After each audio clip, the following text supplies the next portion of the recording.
Tu es là, devant ce miroir aux bords ébréchés, mais ce n'est pas toi que tu vois. Pas vraiment. La créature qui te regarde en retour est une version boursouflée, grotesque de ce que tu es. Ses yeux sont des puits de suffisance, son sourire, une cicatrice de fierté. C'est ton ego. Et il est le maître de cette maison silencieuse qu'est ton esprit. Tu ne parles pas, tu n'as pas besoin.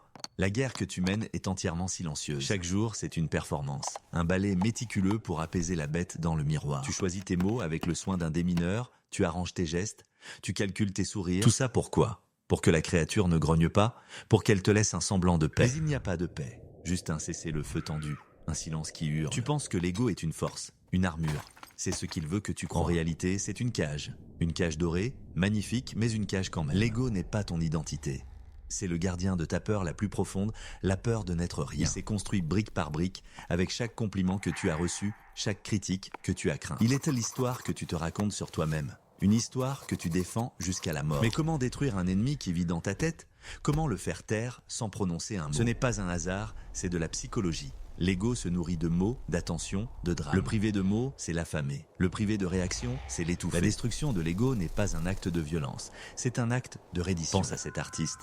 Un talent immense, mais une peur encore plus grande. Son ego, ce critique intérieur, lui murmure à l'oreille « Tu n'es pas assez bon, ils vont rire de toi ». Chaque jour, il peint en secret, puis cache son travail. La cage est invisible, mais ses barreaux sont en fer. La parole ne peut rien ici.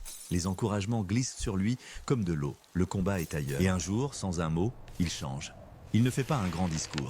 Il ne prévient personne. Il prend une de ses œuvres, la moins parfaite, celle qui porte les traces de ses doutes. Et il l'accroche sur la place publique, au milieu de la nuit. Il ne reste pas pour voir les réactions. Il ne cherche ni l'éloge, ni la critique. Cet acte silencieux est une déclaration de guerre à son ego. Il a choisi la vulnérabilité plutôt que la perfection. Il a affamé la bête en lui offrant ce qu'elle déteste le plus, l'exposition de l'imperfection. Voici la vérité. Tu ne peux pas combattre ton ego avec des pensées. Tu le combats avec des actes. Des actes silencieux, humbles, qui contredisent de l'histoire qu'il se raconte. Le premier acte, l'écoute radicale. Quand quelqu'un te parle, écoute. N'écoute pas pour répondre, pour juger, pour préparer ta prochaine phrase. Écoute pour comprendre. Plonge dans le silence de l'autre.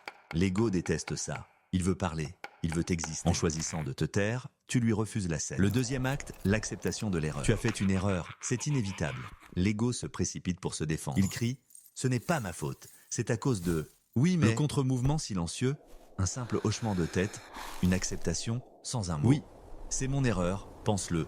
Ne le dis même pas. Laisse le silence absorber la faute. L'ego, privé de sa justification, se dégonfle comme un ballon percé. Le troisième acte, le service anonyme. Fais quelque chose de bien, quelque chose d'utile, et assure-toi que personne ne saura jamais que c'était toi. L'ego hurle à la reconnaissance. Il veut le crédit.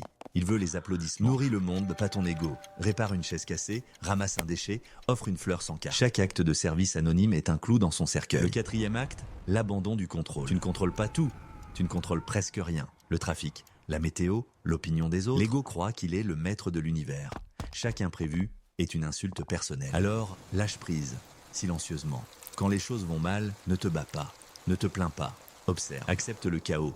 Danse avec l'imprévu. L'ego, qui a besoin d'ordre et de contrôle pour survivre, se dissout dans l'anarchie. Ce ne sont pas des techniques. C'est une pratique. Une discipline silencieuse. Chaque acte d'écoute, chaque acceptation, chaque service, chaque lâcher-prise est une pelle de terre sur son corps. Tu ne le tues pas. Tu l'enterres. Tu le laisses retourner à la terre d'où il vient, le silence. Et que se passe-t-il alors ? Quand le tyran silencieux n'est plus sur le trône, tu découvres ce qui était là depuis le début, le vrai toi, le soi silencieux. Une conscience qui n'a pas besoin de prouver sa valeur, qui n'a pas peur du jugement, qui est simplement… Retourne au miroir, maintenant, regarde à nouveau. La créature boursouflée a disparu. Le monstre n'est plus là. À sa place, il y a une ombre. Ton ombre. Elle n'est pas menaçante, elle est juste là. Détruire son ego, ce n'est pas l'annihiler, c'est le remettre à sa place. La place du serviteur, pas du maître. Et tout cela, tu l'as fait sans prononcer un seul mot.